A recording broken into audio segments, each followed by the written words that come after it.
Your kids' ability to think about money, your kids' understanding of money affects who they become in future, affects where they're positioned in future, affects who their kids could potentially be. Welcome to the MoneyFitMD show. I'm Dr. Latifat, the founder of We MoneyFitMD. want to change the narrative Where women physicians use. My job is to let you know that's gonna be. I have to surround myself with people that are doing crazy. If you are a woman physician who has ever had concern or fear that you will mess up your kids, or you're concerned that you may mess up your kids when it comes to money, this episode is for you. And I will say, it doesn't even matter if you don't have kids. This may be your nephews, your nieces, because I really do believe in the power of community and collectional or community wisdom and knowledge. So if you're someone that you're like, I don't have biological kids, does not excuse you from listening to this episode or getting value from this episode. Because the more you learn, the more you increase the wealth of your community. So guys, welcome. This is Dr. Latifat. I'm a GI doctor, mama of 3, and founder of MoneyFitMD. Everything we do here is to help women physicians have more money, stress out less, be more well inside and outside of medicine, and literally have the freedom to decide how to spend their life. And the reason why that's important is that I truly believe that this is by design. This is how God has designed it, that you will have the freedom to be able to make decisions and choices in your life. And anything that tries to violate that, ain't it? Ain't it? So, this episode today, I'm recording based on conversations that I've had with so many women physicians. And I know that a lot of you guys that are listening to this podcast and are in my world are probably first generational wealth builders. And what does that mean? To be a first generational wealth builder does not mean that you grew up in poverty, but means that the level that you're trying to take wealth to, you may be the first in your family to do that.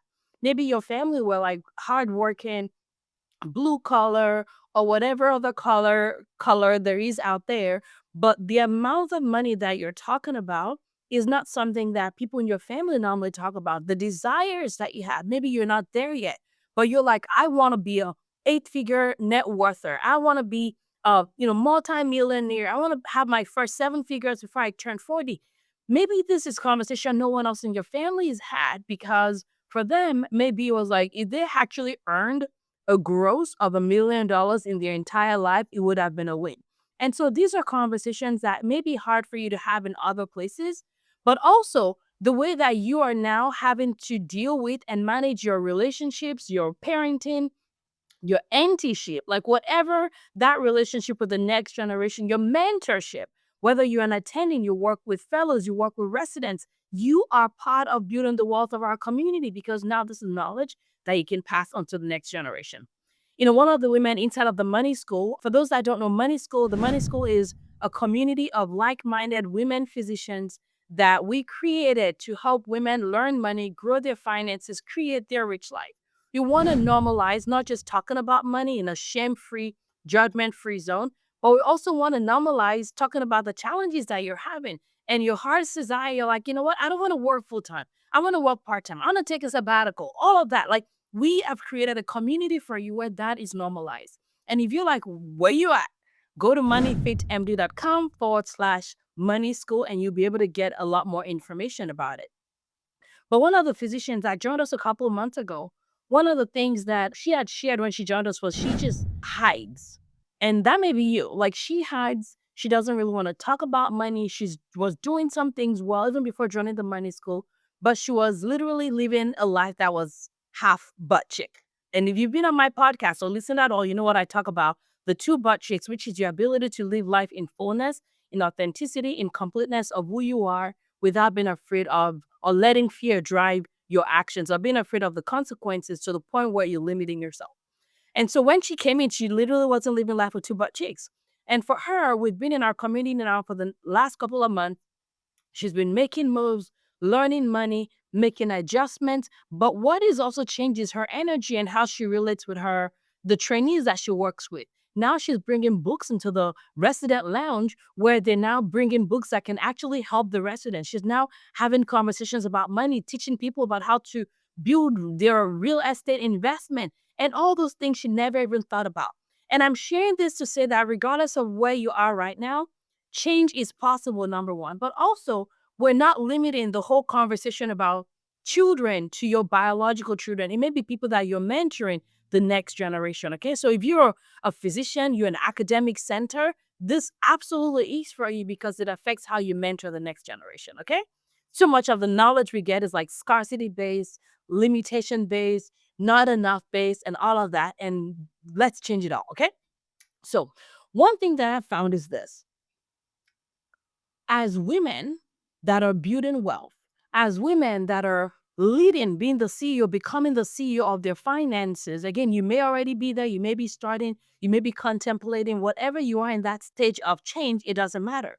But what will happen is there are definitely certain things that you may have experienced in your life that you're like, I don't want my kids to experience that because you may remember the painful part of it. I remember, and I've shared on this podcast before, I moved from Nigeria 20 something years ago. And I remember there were times in my own life, in my own college life, where I didn't have a lot. Actually, didn't have enough or anything. And I have memories of days when I spent the whole day at school and all I could afford was a 25-cent popcorn and water from the water fountain. That was not fun for me, right? I remember a day, I will never forget this day. I had started tutoring and working on campus and teaching to other students and all of that. So I was making some money. And I remember going to the ATM machine only to find out that someone had taken money from my account. I think it was like $60 or $70. But boy, I cried so much. Like I cried so hard because like I worked so hard for that 60 or $70. Like, it was so painful, right? And so when I think about I have another memory of, I was living with my aunt and my uncle and my uncle, trying to make the aunt and uncle and their family, and they had done a great job of being kind and hospitable and hosting us. And I remember Labor Day one year where everyone was going to go hang out and go do something social. And that was something that we're all looking forward to. But I got a summer job working at Macy's. And I remember that I had to miss out on that because I wanted to go earn that, I don't know, $8 an hour at Macy's. And so I missed out on the rare event of us hanging out socially in that way because I wanted to go to work. And by the way, Macy's, y'all still owe me my check. I still, if you listen, if you know anybody that works at Macy's headquarters, y'all still owe me my check. I never got my check. Listen, that Labor Day 15 years ago, I need to like call their HR so they can look in their system and find me my $60 because I sacrificed. But I'm bringing all of those up because those memories at that time were so painful for me. They were so painful for me. And so when I think about raising my kids, there's a tendency to want to save them from the pain that I went through. And they don't have to do it having 25 cents popcorn necessarily. It's not a matter of like creating lack or scarcity for them. But one of the things that we forget is that most things in life are double edged. One side of it caused me pain, but also that pain was the motivation, part of the motivation for why I am successful today, while I was staying up at night studying so hard. Like I cannot eat 25 cents. Like my kids cannot be eating 25 cents. Like this ain't it. This ain't it. This is not it. I still feel the pain, right? So there's a tendency to want to save your kid from that. And sometimes what that is if you're not careful, you will start to do what I call parenting from wound, from a place of wound. You haven't come you haven't helped yourself do the work of going from a painful experience to making it a little bit less painful, more neutral. I'll give you another example of that. I know someone who lost their parent at a young age. And so they had to struggle really hard. Like they were struggling when they were little to put food on the table, like just hard, hard, hard. And they had a lot of pain from that experience. And because of that, they're like, no one else in our family should go through this pain. So when they got older and had like nieces and nephews, they made sure that the nephews and their nieces got everything that they needed. to be well. They took care of them. They're like, you will never have want, you will never have lack. And they took care of them and paid for everything. Guess what happened? These nieces and nephews actually did not know the value of work. They became spoiled because what these people that I know did was in leading in parenting their community from wound, from their own pain experience. They removed the urgency, they removed the zeal that actually could help their family members succeed. I have one more example, and I'm sharing these examples because regardless of where you are, I want you to hear this. I want you to hear this and apply this into your life. Another example, someone that I have the privilege of, you know, coaching in a situation, and this person, physician, earns an income, but they objectively don't have enough. But it did not make sense that they did not have enough based on what they earned. So I like to ask questions of increasing specificity. So the question was, let's look at where the money is actually going. Just don't do like the big brush strokes and say it's just food, it's just utilities, it's just this. No, let's get specific. And what they uncovered or what they ended up sharing with me was this person felt guilty about some of the challenges that their family had gone through, like divorce, like some chronic illnesses. And so as a result, they wanted to take care of their kids to the best of their ability. And what that meant was they were not only paying for their own expenses, but they're also paying for their grown kids' expenses, the grown kid that has a chronic illness. And the question that I asked was, there are people with that same chronic illness that can make a living. So why are you removing the zeal? Why are you removing the inspiration, the thing that actually increases the desire to earn? Why are you taking that away from your kids by providing for them without condition, without anything? And we don't necessarily understand the impact that this has, but the impact is huge because your kids' ability to think about money, your kids' understanding of money, the kids' hunger and drive, actually, all of that affects who they become in future, affects where they're positioned in future, affects who they may have as a future spouse, affects who their kids could potentially be. So that decision that you're making unintentionally from a place of wound has generational impact potentially. There is data that shows that many people that pass on generational wealth, they actually end up losing it within 2 generations. Why is that? It's not because they did not pass on money, it's because they did not pass on some other things that we're going to talk about today. So if you're parenting from wound and removing the thing that made you succeed, it doesn't have to be 25 cents popcorn, but it's the intentionality around money, maybe what I'm passing on to my kids. You may actually lead to the demise of your kids' financial future and create a bunch of jerks and hassles. Yes, I said that. And yes, your kids can listen to this as well. And yes, you're going to be little punk and assholes in future if you don't learn how to do money well, how to think about money, and how to be good managers of money, good conduits of money. Okay?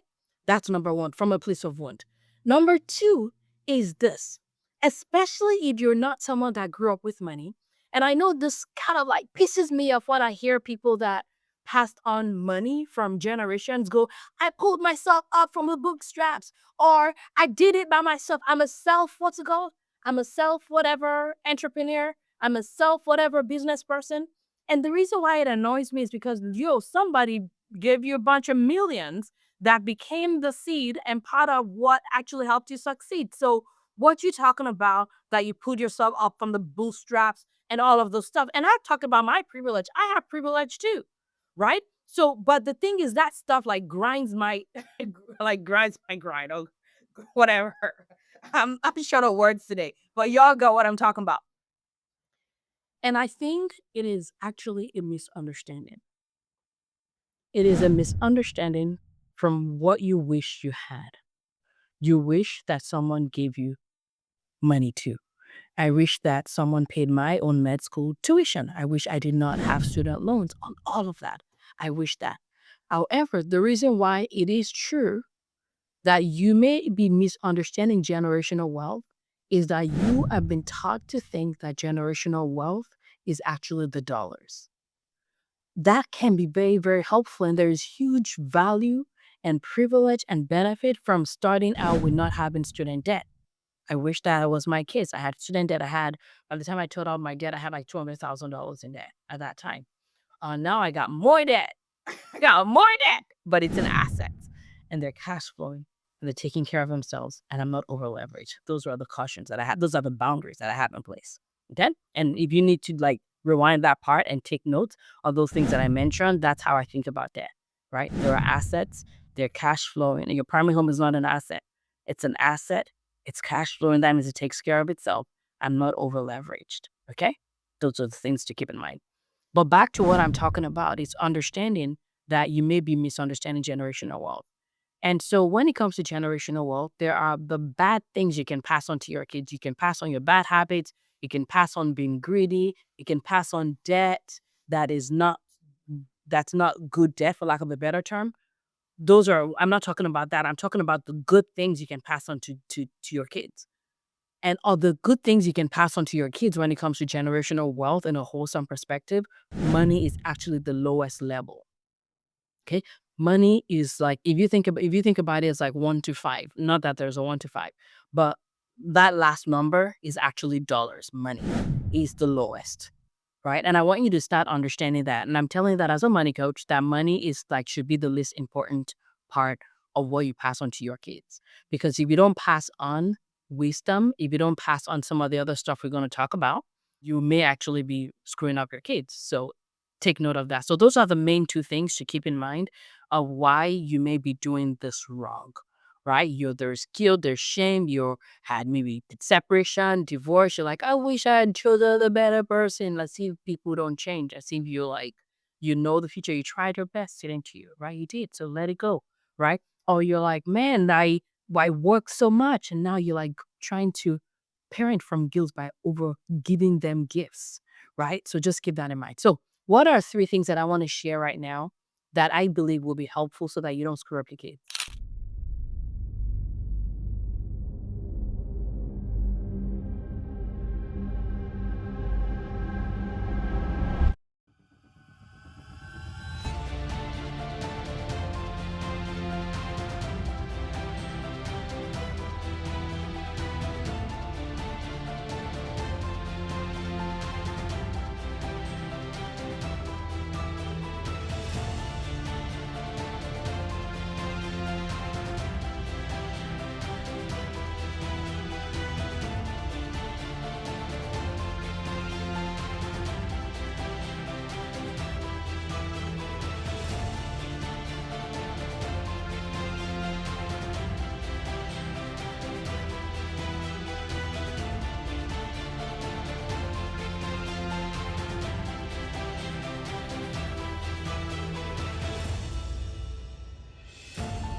Number one is understanding your kids are not rich yet.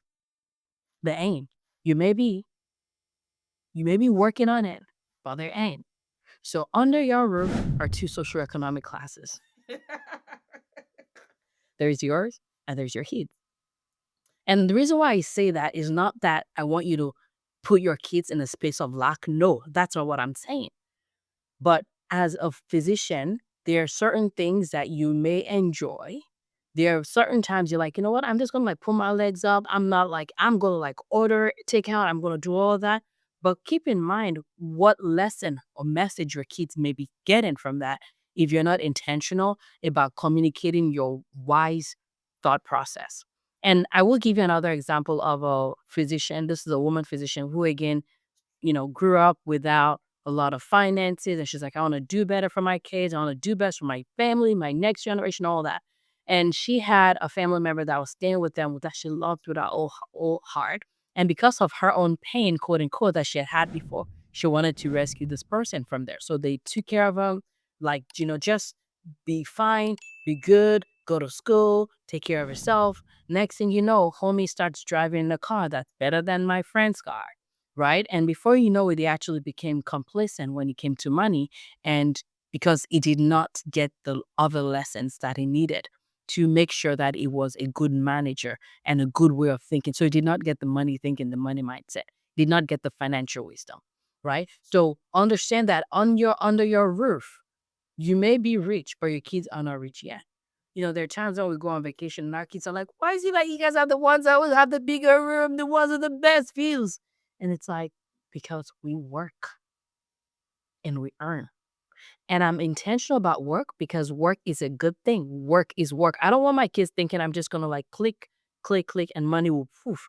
That can be a bonus, but there's something about work. There's something that about work and purpose. And the goal is to have the money, to learn about money so that you can do whatever work you know that you are here on this earth to do, right? Like my 12-year-old will say things like, mommy, I want to buy some index funds, right? Because she understands that now, right? But understanding index funds without understanding the wisdom of intentional spending is going to not do them good. The other day, and I'll share this to the women in the money school, is my kids during the summer, do swim, competitive swim. And so when we go for the swimming classes, they have like snack bar there, and we have them bring snacks from home. We can let them buy snacks bar from stuff from the snack bar every once in a while. But part of it is teaching them to be intentional. Like if we have it at home, look at the cost we paid for that. Look at how much it is. You can see the difference, right? So we can, but you can see the difference, right? You can see what you want to do an extra dive class session. An extra dive session costs this amount. You can see how we could use that money for the dive, or we can use it to get snack bar, like, or you can bring snacks and get your dive class. Like starting to be intentional about the trade-off without scarcity, but the intentionality so they can start to see that there is a sacrifice one way or the other that's required. Right. And again, it's a sacrifice that's not like from scarcity, it's a sacrifice based on wisdom. I mean, I run MoneyFit MD. I'm grateful to God. We're doing great work. It's a successful business. We're helping people create an impact. There is sacrifices. I'm literally recording this on, I'm not even sure what date, but there's other things that I could be doing. This is a sacrifice. So there is sacrifice that is required in having your best life. And you paid that sacrifice when you went into med school. There were things you paid to sacrifice. So make sure that you're understanding that under your umbrella, under your roof, are two different socioeconomic classes, yours and your kids, and let them live appropriately with that. Again, I'm not saying let your kids go hungry. That's not wise. I'm not saying don't take your kids on vacation. That's foolish. We literally take our kids around the world to travel. So they understand that spending is a good thing, right? But they now also understand that the reason why we're able to do that was because you went to go look at those properties you did not want to go to look at.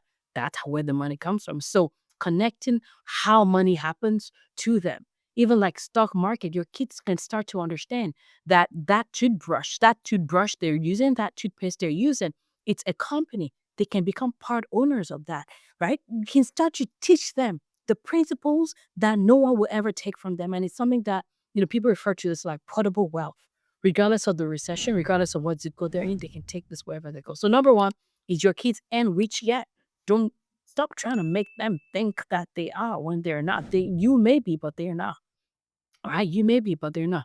I think I was listening to Mr. Wonderful. I think, yeah, Mr. Wonderful from Shark Tank, and it was talking about how his kids, was raising his kids and all of that. And I think one of his kids was in high school and was just like slacking off, did not look like he was going to do anything with his life.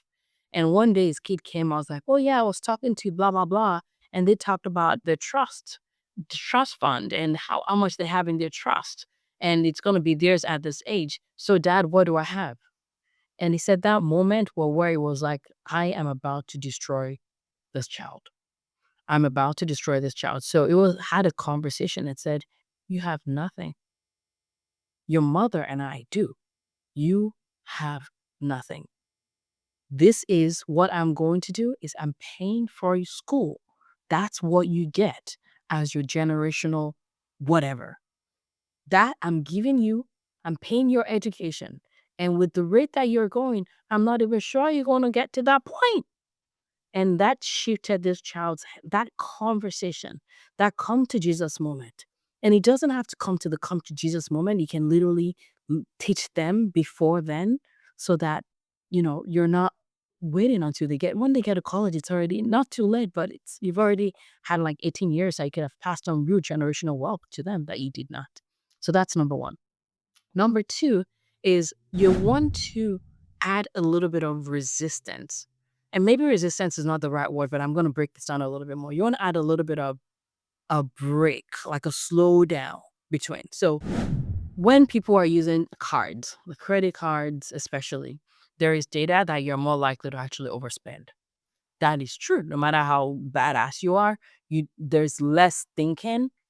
If I did an experiment and I said this week I want you to spend cash only, you probably will end up spending less than the week where you have a credit card that you can just swipe. And the reason why is there's a little bit of resistance between you and actually buying the thing that makes you more conscious of what you actually are doing. Like, oh my goodness, I'm about to spend 5 grand on this. I'm about to spend 20 grand on this. Versus like, oh yeah, 20 grand, I'm just gonna swipe the card. Like there's something that it does to your mental, to your thought process. And I'm not saying I don't do cash because I lose cash. So I don't do cash. That's another that's the money leak for me, right?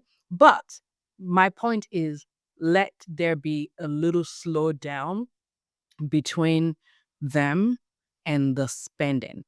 And that slowdown is where intentionality happens, right? And so it's things like asking, like for example, I will give you an example of this. My kids, my 3 kids are 12 and under, and we're at a place now where number one is they're assumed that every year you buy a new backpack. Why? Why? Literally. Why? Yes, it's exciting. For your school, it's exciting too. Like, it's just unnecessary.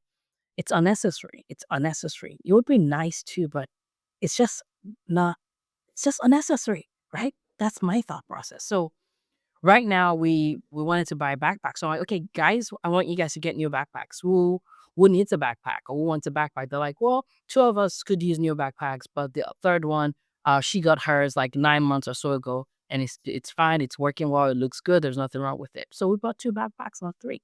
We could have bought three, but again, just slow down. Slow down. What are you trying to prove?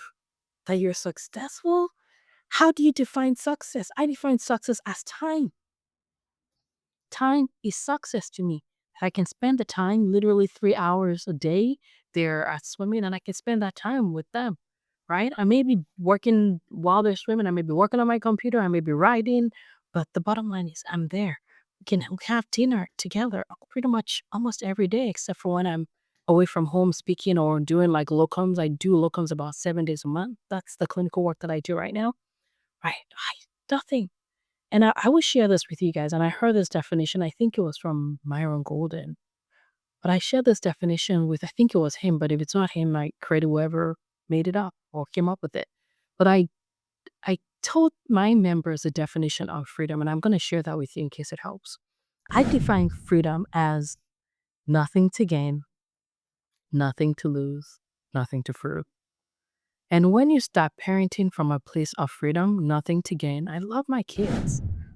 I don't have to prove that. I love you. And they know it. I love you. It's a fact. I love you. It is a fact. I have nothing to gain, nothing to lose, nothing to prove. And because of that, I can talk to them cleanly about money, right? During the summer, I don't know if I shared this with you guys before, but during the summer, I talk so much, I'm not sure what I share in what container. But during the summer, the kids were not doing like traditional childcare. And I know that because of the way that I've set up my life, I can do that. And that's not always possible for everybody. But you can find what version of this you can do is ask yourself, what are the parts of the world that is important to me? For us, faith is a huge core. It literally is the center of everything we do. So that is the wealth that we want to pass on to our kids. Knowledge about financial education, business education based on biblical principles is something that I want to pass on to our kids. Language is something we want to pass on to our kids. So literally writing down like the things we want them to be surrounded by during the summer. And I found I pay for YouTube. It's one of the best return on investment things that I pay for, which is not ads free YouTube. And so I have channels that are picked that are literally, it's like I've picked teachers for them based on each topic, and we have a schedule so they know to do 30 minutes of focus. They time themselves, because we ask them. I'm their manager in that regard, but they spend 30 minutes on each focus, on 4 focuses a day. The biblical Bible is always one of them because, again, that's the core of everything that I believe, everything that I will believe, everything that I choose to believe. I want it to be based on the word of God. So that's generational wealth that no one is going to take from them, that I want them to have. So what is it for you? What is that version for yourself? Right? So that's number 2. And then number 3 is, I would say, one of the most, maybe the single most important thing that you as a parent, mentor, can pass on to the next generation that will make them stand out, especially with how this next generation is looking. It is great. Teach your kids grit. Teach your mentees grit. Grit, grit, grit, grit, grit, grit. Grit is not anti-soft life. Grit and soft life coexist together because you grit when it's time to grit and you soft life when it's time to soft life. Because doing things at the right time, the right place is wisdom.